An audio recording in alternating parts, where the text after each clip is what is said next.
The evening sun cast long shadows across the regional airport's tarmac as a distinguished-looking man in his mid-40s adjusted his pilot's uniform. His dark hands moved with practiced precision as he checked each button, straightening his collar before heading toward the sleek passenger aircraft waiting on the runway. As the owner of Legacy Airways, he preferred to keep his skills sharp by personally flying routes at least once a month. Despite his success, he never lost touch with his passion for flying, the very thing that had driven him to build his airline from scratch. Most passengers never realized their pilot was actually the CEO, and that's exactly how he liked it. Today's flight was a routine hop from Georgia to Chicago, and he arrived early to perform his usual thorough pre-flight inspection. The familiar scent of jet fuel and the gentle hum of airport machinery filled the air as he walked around the aircraft, clipboard in hand, meticulously checking every detail. Ground crew members waved respectfully as they passed. They knew who he was, of course, but they also appreciated how he treated everyone with the same warmth and respect, regardless of their position. He'd worked his way up from the bottom, starting as a baggage handler while paying his way through flight school, and he never forgot those early struggles. As he climbed into the cockpit, his fingers naturally found their place on the familiar controls. 20 years of flying experience had made this space feel like home.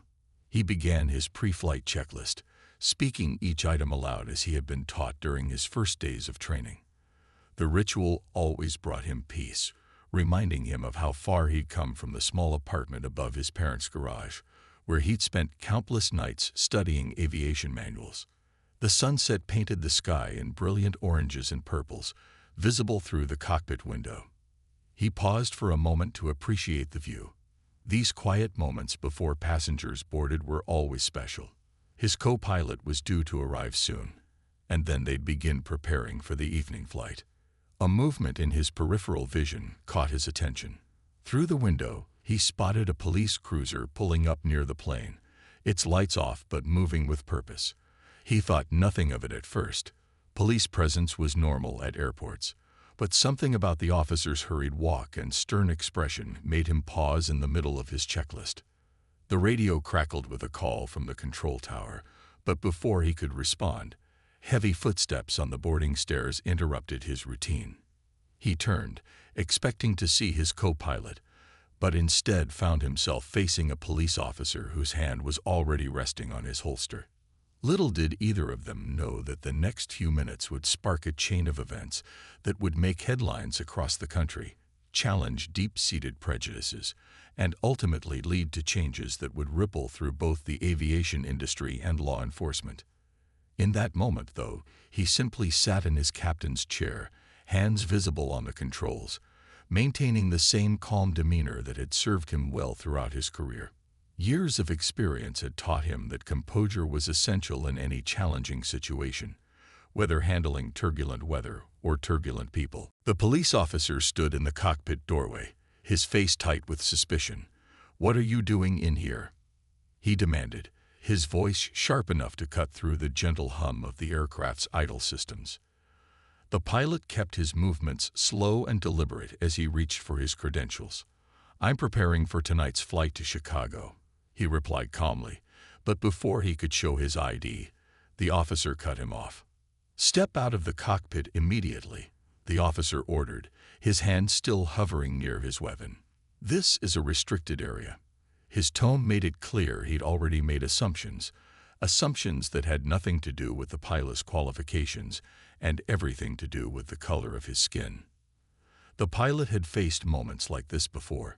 20 years in aviation had taught him that sometimes the best response was calm persistence.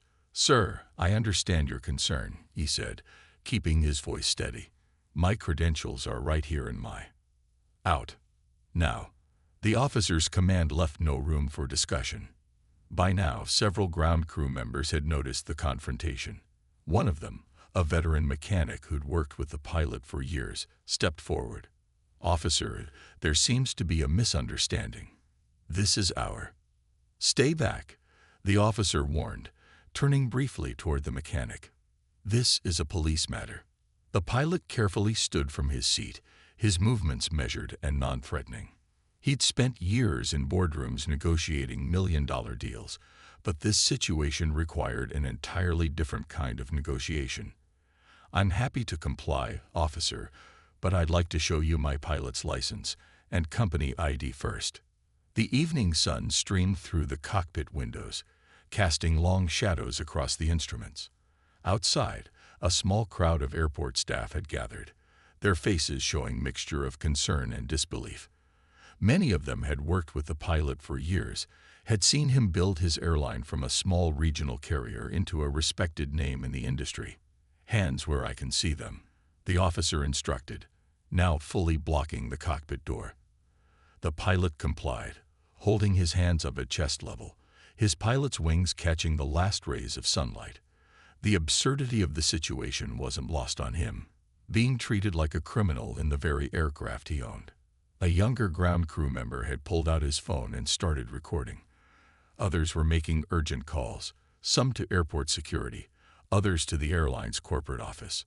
The pilot noticed all of this from the corner of his eye, but kept his attention focused on the officer. "Sir," the pilot tried one more time, "if you just allow me to reach for my ID." The officer's radio crackled to life with a message from dispatch, but he ignored it, instead reaching for his handcuffs. "Turn around and place your hands behind your back. You're being detained for trespassing in a restricted area." The pilot took a deep breath. In all his years of flying, through thunderstorms and technical difficulties, he'd never faced turbulence quite like this.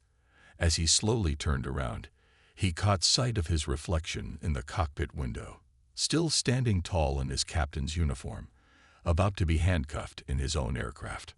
What happened next would not only shake the foundations of this small regional airport, but would also spark a conversation that would reach far beyond the aviation community. Sometimes, the most powerful lessons come from the most uncomfortable moments, and this evening was about to become a masterclass in prejudice, power, and the long road to understanding. The cold metal of the handcuffs clicked around the pilot's wrists as nearby crew members watched in stunned silence. The same hands that had safely guided countless passengers through stormy skies were now being restrained, all because of one officer's rush to judgment.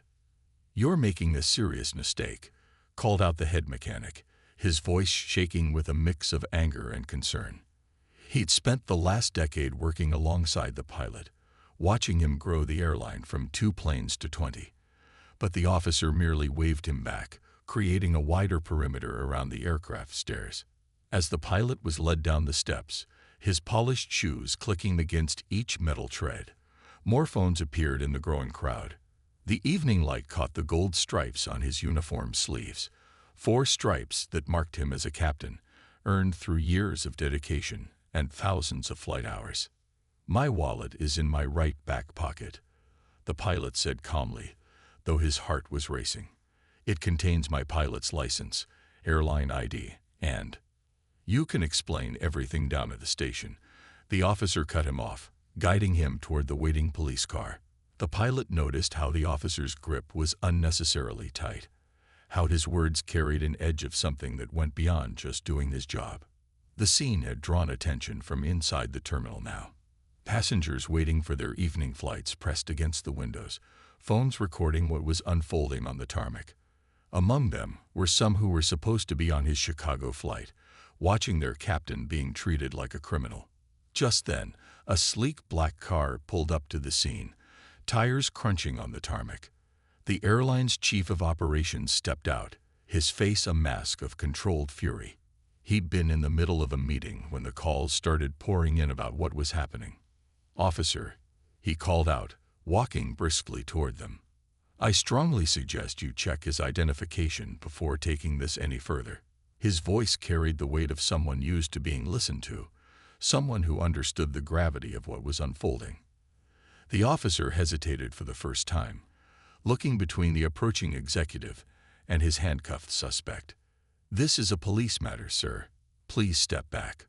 What's happening here is a mistake that's being broadcast live across social media," the chief of operations replied, pulling out his phone to show the officer.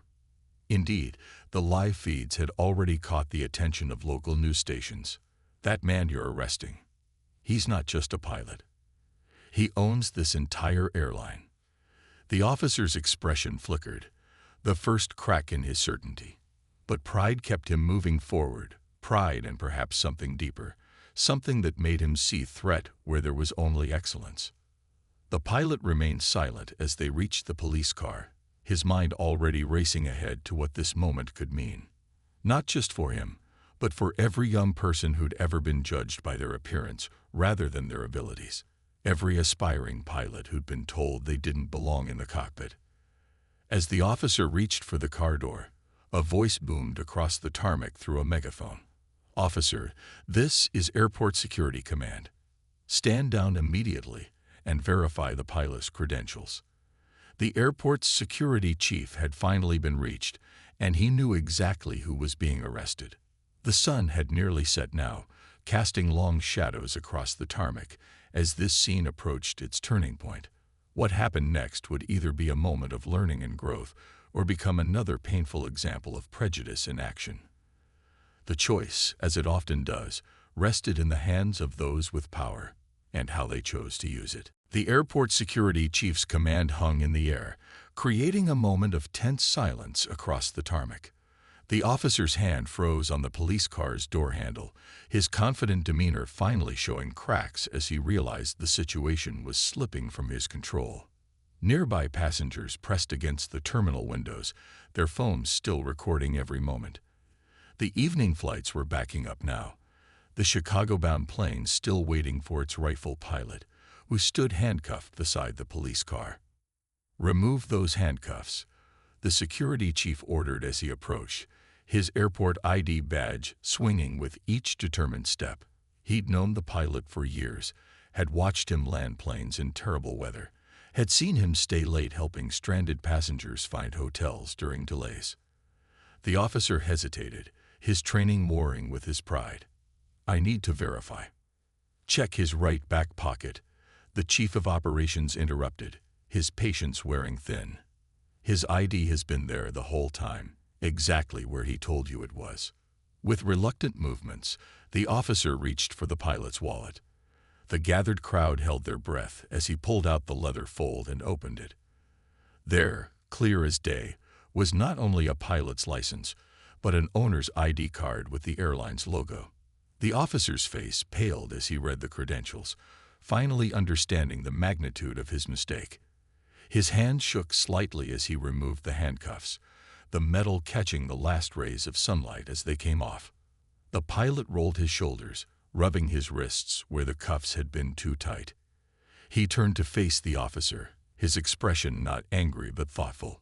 Years of handling difficult situations in the air had taught him the value of staying calm when others panic. "I believe we need to have a conversation," the pilot said, his voice carrying across the now quiet tarmac. "Not just about what happened here, but about why it happened." His words weren't accusatory. They were an invitation to understanding. The chief of operations stepped forward, his phone still in hand. "The video of this incident has already gone viral. Our legal team is on their way." He paused, looking at the pilot. "What do you want us to do?" The pilot looked around at the scene, the shocked passengers, the supportive ground crew, the embarrassed officer, and the delayed flight. In this moment, he had a choice. He could pursue legal action, demand the officer's badge, add another story of injustice to the evening news. Instead, he straightened his uniform and spoke with the same measured tone he used during flight turbulence. "First, we have passengers waiting to get to Chicago. I intend to fly that plane. That's what I came here to do." He turned to the officer. "As for this incident, I'd rather turn it into a teaching moment than a lawsuit." The crowd murmured in surprise. The officer looked up, confusion clear on his face. He'd expected anger, demands, threats, not this calm offer of dialogue. But the pilot continued, his voice taking on the authority that had helped him build an airline from scratch. "This has to lead to real change. I want to meet with your department, not to point fingers, but to help create better training, better understanding." The security chief nodded approvingly. He'd seen too many similar incidents end in bitterness and division. This was different. This was an opportunity to build bridges instead of walls. The evening light was fading now, but something new was dawning on that airport tarmac. It was a reminder that even the darkest moments can become turning points, that education is more powerful than accusation, and that true leadership isn't about wielding power, it's about using difficult moments to lift everyone higher. Inside the airport's main conference room, an emergency meeting was underway. The pilot sat at the head of the table, still in his captain's uniform, facing the police chief and several high-ranking airport officials. The incident from an hour ago had already made national news, with social media exploding in outrage. "Your airline could sue us for millions," the police chief said, wiping sweat from his forehead. The setting sun through the windows cast long shadows across the conference table, where printed copies of witness statements and social media screenshots lay scattered. The pilot leaned forward, hands clasped together. "Money isn't going to solve the real problem here." His voice was steady, carrying the same calm authority he used during pre-flight briefings. "What happened today isn't just about me. It's about every person who's been judged by their appearance rather than their abilities." The officer who'd made the arrest stood quietly in the corner, his earlier confidence replaced by genuine remorse. He'd removed his cap, holding it in hands that couldn't quite keep still. The viral videos of his actions were already being shared thousands of times. "I want to implement a new training program," the pilot continued, picking up a pen and starting to write. "Not just for the police, but for all airport staff. We need to address these biases head-on." His pen moved quickly across the paper, drawing from years of experience both in the air and in the business world. The airport director nodded eagerly. "Whatever resources you need, they're yours. We can't have something like this happen again." Her voice carried both worry and determination. She knew this incident could either destroy careers or create meaningful change. Just then, the door opened, and the pilot's head of public relations rushed in with a tablet. "Sir, every major news network wants to interview you. They're calling you a hero for how you handled this." The pilot shook his head. "I'm not interested in being a hero. I want to be a catalyst for change." He turned back to the group. "Here's what I propose. A 6-month training program, mandatory for all airport and law enforcement personnel. We'll bring in experts in bias training, have open discussions about assumptions, and create clear protocols for verification of credentials." The officer who'd made the arrest stepped forward, his voice quiet but determined. "I want to help. What I did, it was wrong. And I need to do more than just apologize. I want to be part of making things better." The pilot studied him for a moment, seeing something beyond the mistake, seeing potential for real change. "That's exactly the attitude we need. Your experience, your willingness to learn and grow, could help others understand why these biases are so dangerous." Outside the conference room windows, planes continued taking off and landing, their lights blinking against the darkening sky. Inside, a different kind of takeoff was happening, the launch of an initiative that would soon spread to airports across the country. The pilot stood up, straightening his uniform. "I have a flight to Chicago to captain, and those passengers have waited long enough." He looked around the room, making eye contact with each person. "But when I return, we start working on this program. Today showed us what needs to change. Now it's up to us to make that change happen." As he walked toward the door, the officer called out, "Sir, thank you for showing me a better way to handle this." The pilot paused, turned back, and offered a genuine smile. "Thank you for being willing to learn from it.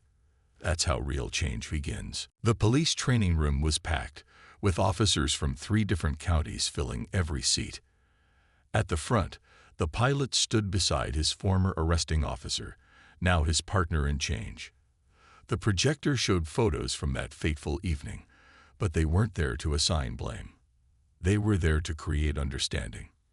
"I'll admit it," the officer said to his fellow officers, his voice carrying the weight of hard-earned wisdom. "When I saw someone in that cockpit, I made assumptions that had nothing to do with ability and everything to do with appearance. And I was completely wrong."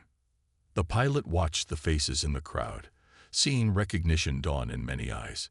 Some shifted uncomfortably in their seats, perhaps remembering similar moments from their own experiences. Others leaned forward, eager to learn from this honest conversation. "But here's the real story," the pilot added, stepping forward. "It's not about one mistake or one evening.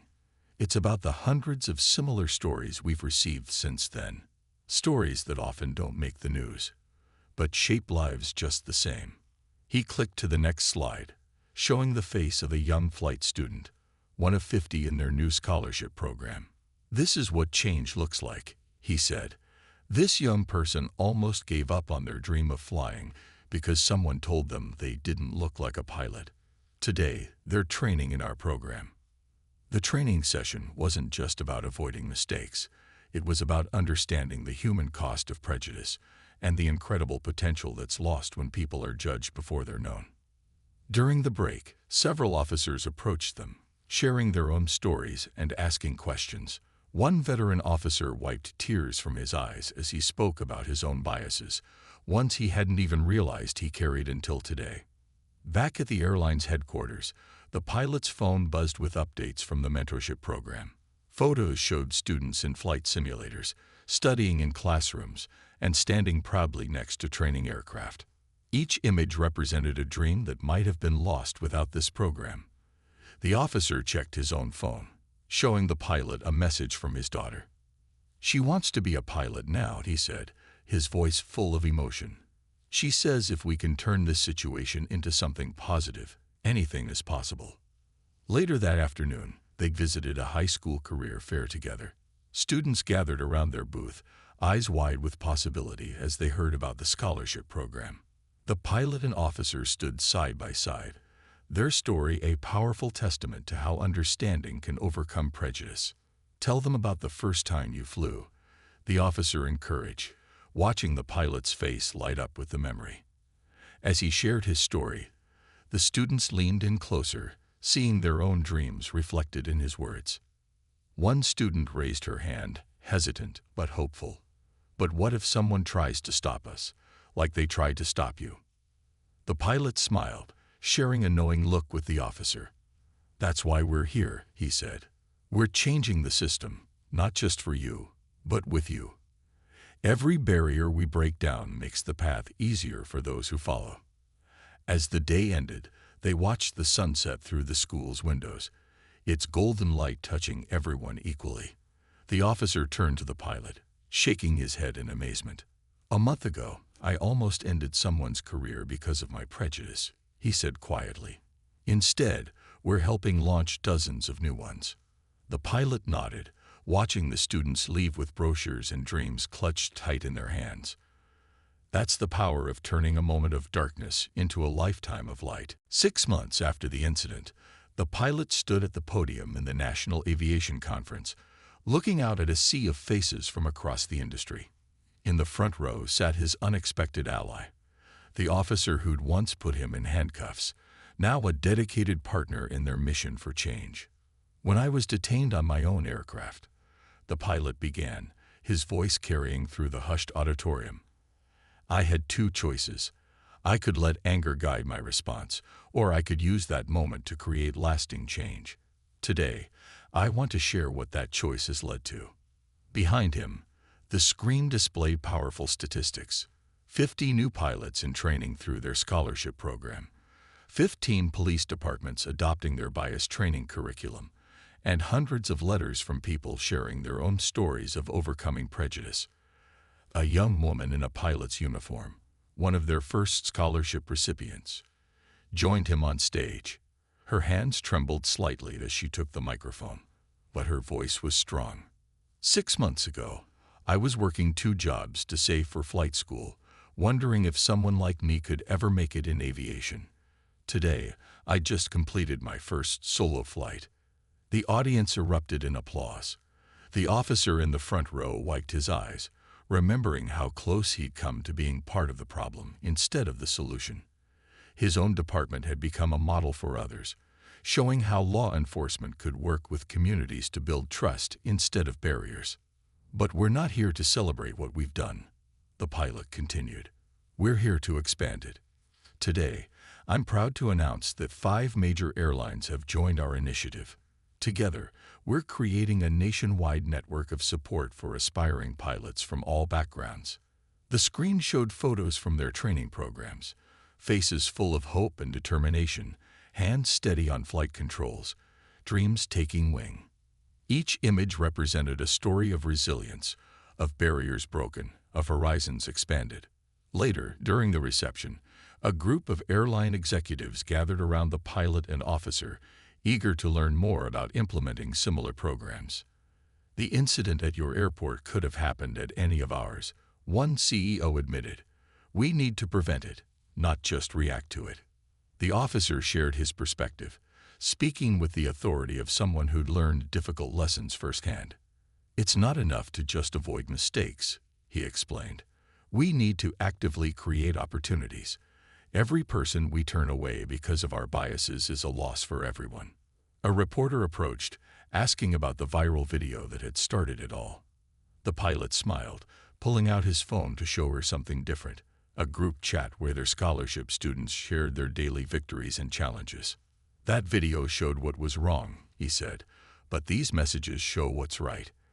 Every time one of our students earns their wings, every time an officer completes our training and shares it with their department, we move a little closer to the world we want to see. As the evening wound down, the pilot and officer stood by the conference center windows, watching planes take off and land at the nearby airport. Each set of lights climbing into the sky represented not just a flight, but a reminder of what they were fighting for, the right of every qualified person to pursue their dreams without prejudice. Sometimes I think about what would have happened if I'd just checked your ID that night, the officer said quietly. The pilot turned to him with a knowing smile. Then we wouldn't be here, helping others soar. Sometimes the hardest moments lead us to the highest places. 1 year to the day after the incident, the pilot stood on the same airport tarmac where he'd once been handcuffed. But this time, he wasn't alone. Beside him stood 20 graduates of their pilot training program, their new uniforms crisp and badges gleaming in the morning sun. Today marks your first day as commercial pilots, he announced, looking at each proud face. But it marks something else too, proof that one moment of prejudice can be transformed into a lifetime of progress. The officer who'd once arrested him was there too, now wearing a new badge identifying him as the police department's chief of community relations. Together, they had transformed a single airport's crisis into a nationwide movement for change. Behind them, a huge banner stretched across the hangar. First graduating class. Breaking barriers in aviation program. News cameras clicked and whirred, capturing the moment when dreams became reality for 20 new pilots who might never have gotten this chance a year ago. When I was in handcuffs on this very spot, the pilot continued, his voice carrying across the tarmac. I couldn't have imagined this moment. But sometimes life's worst moments become the foundation for its best changes. One of the graduates stepped forward, her voice trembling with emotion. A year ago, I was cleaning planes, thinking that's as close as I'd ever get to flying one. Today, I'm piloting them. This program didn't just give us training, it gave us belief in ourselves. The officer addressed the crowd next, his words carrying the weight of hard-won wisdom. This graduating class proves something important, he said. When we let go of our prejudices, we don't just help others rise, we rise ourselves. As if on cue, one of the airline's planes soared overhead, its engines roaring with possibility. Many of these graduates would soon be in similar cockpits, proving that talent knows no color, that dreams have no barriers except those we create. The pilot's phone buzzed. Another police department wanting to implement their training program. Their initiative had spread to 30 states now, changing policies and opening minds. What began as one officer's mistake had become a blueprint for transformation. Later that afternoon, the pilot and officer sat in the airport coffee shop, watching their graduates receive their assignments. Through the window, they could see the spot where they'd first met under such different circumstances. Remember what you said to me that day? The officer asked. About having a conversation about why it happened, not just what happened. The pilot nodded, smiling at the memory. Best conversation I ever had with someone who was putting me in handcuffs. They both laughed, the sound carrying the ease of true friendship forged through shared purpose. Around them, the airport buzzed with life. Passengers rushing to gates, pilots checking flight plans, and dreams taking wing in every direction. A young girl walked past their table, stopping to stare at one of their graduates in uniform. Her eyes widened with possibility as she watched the new pilot stride confidently toward her gate. "That's why we do this," the pilot said softly. "So the next generation won't see barriers when they look up at the sky. They'll just see their future." The officer raised his coffee cup in a toast. "To mistakes that become miracles. To changes that become chances," the pilot added. Outside, another plane took off, carrying with it the promise of new horizons.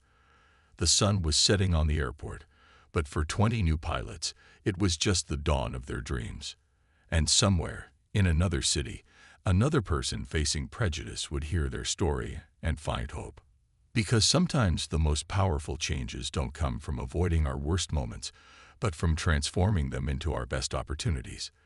That's not just a lesson in aviation, it's a lesson in life.